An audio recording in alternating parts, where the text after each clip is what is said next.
Ikaw si Popnat.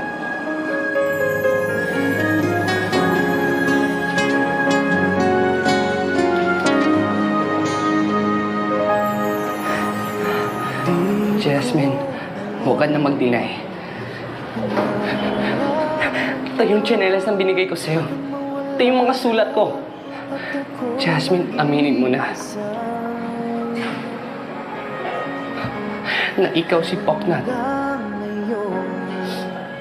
Di ka nawawala dito sa isip ko. Jasmine! Jasmine! Gawin mo na, bakit naman mo ako?